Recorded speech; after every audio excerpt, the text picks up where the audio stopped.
نظام خلافت دنیا کی تقدیر مبرم ہے، ہو کر رہے گی، اس میں کسی صاحب ایمان کو کوئی شک، کوئی شبہ، کوئی ریب نہیں ہونا چاہیے۔ بیچاری کئی روز سے دم توڑ رہی ہے، ڈر ہے خبر بد نہ میرے منہ سے نکل جائے۔ تقدیر تو مبرم نظر آتی ہے، ولیکن پیران کلیسا کی دعا ہے کہ یہ ٹل جائے۔ تو پہلی بات میری ختم ہوئی، عالمی نظام خلافت دنیا کی تقدیر مبرم ہے، ہو کر رہے گی، اس میں کسی صاحب ایمان کو کوئی شک، کوئی شبہ، کوئی ریب نہیں ہونا چاہیے۔ البتہ اس کا اب دوسرا پہلو کیا ہے، اس کا آغاز کہاں سے ہوگا؟ پہلی بات تو یہ، ہمارے بعض لوگوں کے ذہنوں میں، سادہ دل لوگ وہ سمجھتے ہیں کہ پوری دنیا میں ایک ہی دفعہ آ جانی چاہیے، یہ کوئی علاقائی خلافت تو نہیں ہو سکتی، خلافت تو عالمی ہوتی ہے۔ ان سے میں کہتا ہوں، عالمی خلافت کب تھی جناب؟ یہ تو نہ خلافت راشدہ میں عالمی تھی، کیا ہندوستان شامل تھا اس میں؟ کیا چین شامل تھا؟ کیا یورپ شامل تھا؟ اور پھر جو خلافت کے نام سے جو ملوکیت چلی ہے، وہ بھی صرف آپ دور بنو امیہ میں کہہ سکتے ہیں کہ وہ پورا عالم اسلام کم سے کم اس کے تحت تھا۔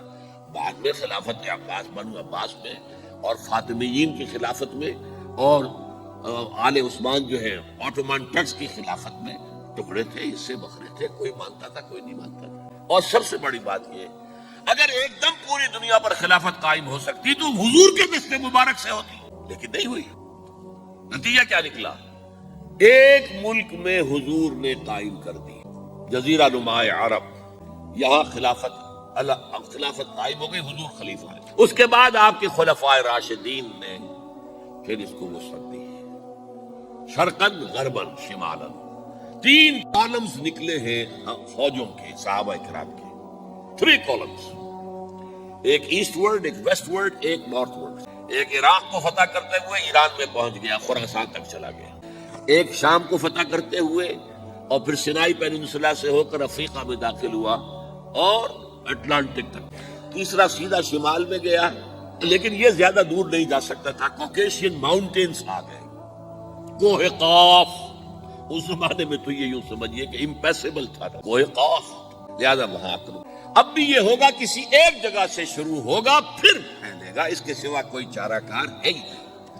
اگر ہر جگہ پوری دنیا میں ایک ہی وقت میں ہو سکتا تو حضور کے دست مبارک سے ہوتا صلی اللہ علیہ وسلم۔ اب وہ نقطہ کون سا ہوگا، نقطہ آغاز کون سا؟ اس میں پہلی بات تو میں نے کہا، جو شک کرے گا اس کا پھر ایمان مشکوک ہے۔ ہوگا، لازماً ہوگا، گلوبل ہوگا، پوری دنیا میں ہوگا۔ کہاں سے شروع ہوگا اس میں آپ اختلاف کر سکتے ہیں، لیکن مجھے تو 2 حدیثیں تو ملی ہیں جن سے یہ اندازہ ہوتا ہے کہ یہ اس مشرقی خطے سے ہوگا، عرب کے مشرق کی جانب کسی ملک سے ہوگا، کسی خطے سے ہوگا۔ وہ حدیثیں بھی اب آپ پڑھ لیجیے پہلے۔ پھر میں کہہ رہا ہوں، یہ خزانہ ہے جو ہم نے آپ کی خدمت میں پیش کیا ہے، کاش کہ آپ اس کی قدر کر سکیں، یہ حدیثیں آپ کو ازبر ہو جائیں، یاد ہو جائیں، لوح قلب پر نقش ہو جائے۔ ہندوستان اور خراسان یعنی موجودہ افغانستان کا ذکر ابن ماجہ کی روایت ہے، عن عبداللہ ابن الحارث رضی اللہ تعالی عنہ قال رسول اللہ صلی اللہ علیہ وسلم یخرج ناس من المشرق یؤتئون للمہدی یعنی سلطانہ، دونوں طرح سے پڑھ۔ حضرت عبداللہ ابن حارث فرماتے ہیں رضی اللہ تعالی عنہ کہ حضور نے ارشاد فرمایا، مشرق کی طرف سے وہ فوجیں نکلیں گی، لوگ آئیں گے جو عرب میں مہدی کی حکومت قائم کریں گے۔ یہ مہدی کون ہوں گے اس کا ذکر میں ذرا بعد میں کروں گا، لیکن نوٹ کر لیجئے کہ مہدی سے پہلے لازماً کسی مشرقی علاقے کے اندر وہ نظام قائم ہو چکے گا، تب وہاں سے فوجیں آئیں گی نا۔ یہ مشرق کون سا ہے؟ عرب کے مشرق میں آپ چلیے، ایران بھی آ جائے گا، افغانستان بھی ہے، پاکستان، اور اگر اسے اور توسیع ہے تو ہندوستان بھی ہے۔ یہ ہے عرب کا مشرق، اس سے فوجیں جائیں گی۔ اس کا کیا مطلب ہے کہ اس میں سے کسی جگہ پر نظام خلافت پہلے قائم ہو جائے گا، تاکہ وہاں سے فوجیں جائیں گی جو جزیرہ نما عرب میں حضرت مہدی کی حکومت کو قائم کریں گی۔ اب دوسری حدیث سنیے، یہ سنن ابن ماجہ کی حدیث تھی جو میں نے آپ کو سنائی، آپ نے پڑھی۔ دوسری عن ابی ہریرہ رضی اللہ تعالی عنہ، یہ ترمذی شریف کی روایت ہے، قال قال رسول اللہ صلی اللہ علیہ وسلم یخرج من خراسان رایات سود لا يردها شيء حتى تنصب بإیلیا، خراسان کے علاقے سے سیاہ جھنڈے لے کر فوجیں آئیں گی، ان کا رخ کوئی موڑ نہیں سکے گا، ان کو پیچھے پھیر نہیں سکیں گے کوئی بھی، یہاں تک کہ وہ یروشلم میں جا کر جھنڈے نصب کر دیں۔ ایلیا حضور کے زمانے میں یروشلم کو کہتے ہیں۔ یہ یروشلم تھا جب حضرت سلیمان کی حکومت تھی، اور یہاں پر معبد سلیمانی، ہیکل سلیمانی قائم ہوا، پھر یہ یروشلم ہی رہا ہے تاریخ میں، یہاں تک کہ سن 70 عیسوی میں جب ٹائٹس رومی جنرل نے اس کو گرایا، ختم کیا، سیکنڈ ٹیمپل گرا دیا، اور یہاں سے یہودیوں کو کہا نکل جاؤ یہاں سے، کوئی یہودی باقی نہیں رہا، تب بالکل تہو بالا برباد کر دیا۔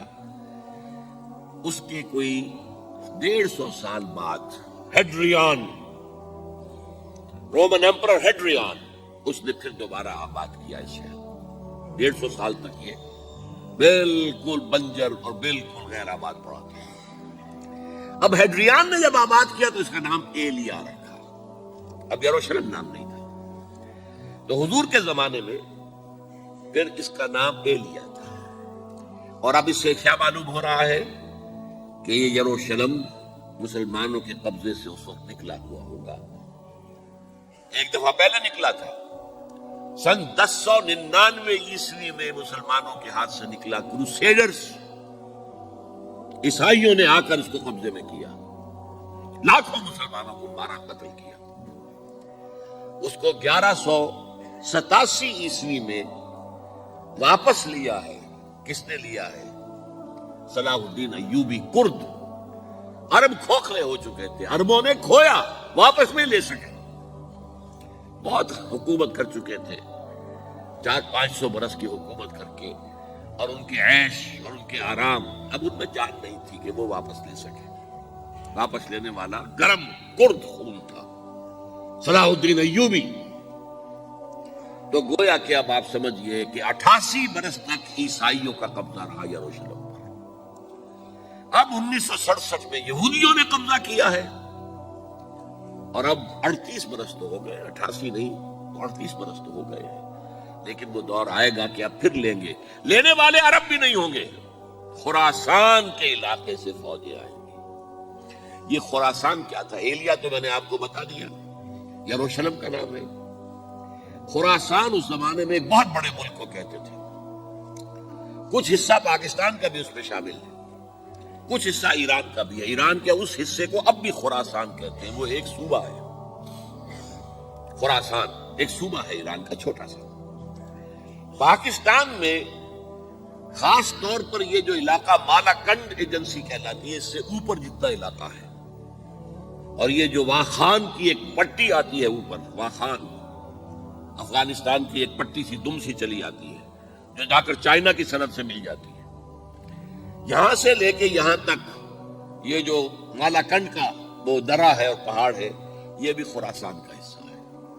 باقی تقریباً 2/3 آف افغانستان، ساؤدرن حصہ نہیں ہے خراسان کا حصہ، یہ سیستان کہلاتا تھا، یہ خراسان نہیں ہے، لیکن یہ کہ اوپر کا 2/3 آف افغانستان، اور اس کے ساتھ یہ جو عرب، جو اب یہ ترک ممالک آزاد ہوئے ہیں سوویت یونین کی ڈسولوشن کے ساتھ، یہ سارا علاقہ کہلاتا ہے خراسان بزرگ، دی گریٹ خراسان۔